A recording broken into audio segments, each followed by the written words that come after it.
Magandang umaga mga bata. Okay, magsitayo ang lahat para sa ating panalangin.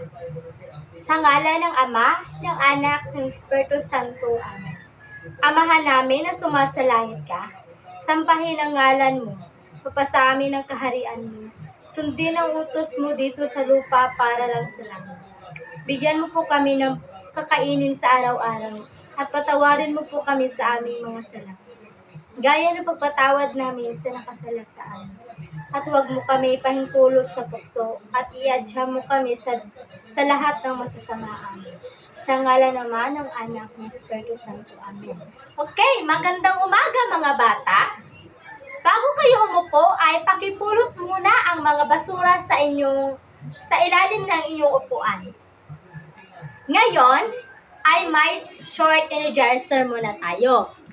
Alam niyo ba ang kantang Paa, Tuhod, Balikat, Ulo? Okay, sabayan niyo ako ha. Paa, tuhod, balikat, ulo. Paa, tuhod, balikat, ulo. Paa, tuhod, balikat, ulo.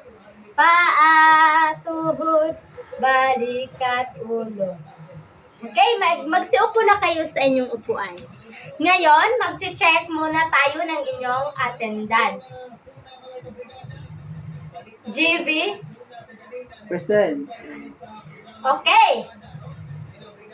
May isa tayong absent. Wala si... Sino wala?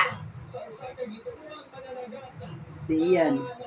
Wala si Ian. So, ngayon ay may classroom rule tayo. Una, bawal ang maingay. Pangalawa, pag naihi kayo, magsabi lang kayo sa akin. At pangatlo, bawal matulog pag nasa klase tayo. Bago natin simulan ang ating tatalakayin ngayon, ay babasahin muna natin ang ating layunin. Na ipakita ang pagiging matulungin sa pamamagitan ng pagtulong sa mga gawain ng pamilya sa tahanan ayon sa kakayahan. Una, natutukoy ang mga paraan ng pagtulong sa mga gawain ng pamilya sa tahanan. Alam na ang pagtulong sa mga gawain ng pamilya sa tahanan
ngayon, magbibigay ako ng mga halimbawa ng gawain sa bahay.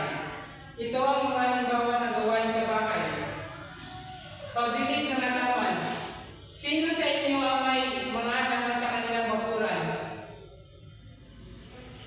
Opo. Tumutulong ka ba sa pagdilig ng halaman? Opo. Ang galing. Pangalawa, pagliligpit ng gamit o laruan sa silid. Pagkatapos niyong maglaro, nililigpit niyo ba ang inyong mga laruan? Opo. Pangatlo, pagtutupi ng damit. Sino ang naglalaban ng mga damit na sinusuot niyo? Si Mama po. Tumutulong ba kayo sa pagtutupi? Opo. Pang-apat, pagliligpit ng higaan. Pagkagising niyo sa umaga, nililigpit niyo ba ang inyong hinigaan? Opo. Pang-lima, sino sa inyo ang may mga kapatid dito? Kami po.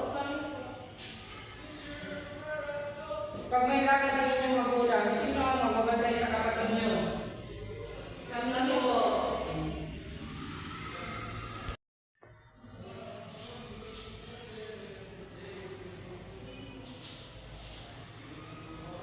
Ano ang mga paraan ng pagtulong sa mga gawain ng pamilya sa tahanan na nakikita mo sa unang larawan? Justin, Pagdidinig ng halaman mo, teacher. mahusay. Bigyan ng tatlong palakpak si Justin.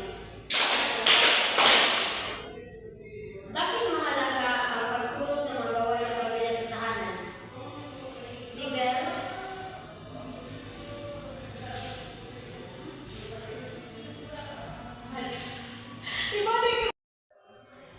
bakit mahalaga ang pagtulong sa mga gawain ng pamilya sa tahanan? Okay, Claire.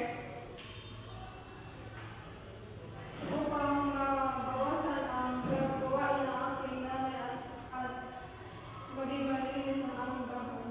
Tama. Bigyan ng tatlong palakpak si Claire. Bago tayo tumungo sa ating pagtataya, may gawin po tayo na aktibidad. Alam niyo ba ang kulang sa grupo?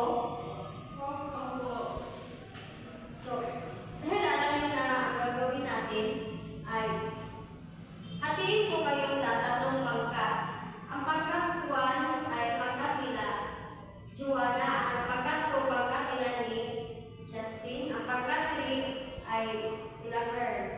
Kung sino ang pinakamababang pangkat ay may consequence sa sayaw, tulad ng sasayaw sa harap gamit ang mga aksyon sa mga gawain ng tahanan. At kung sino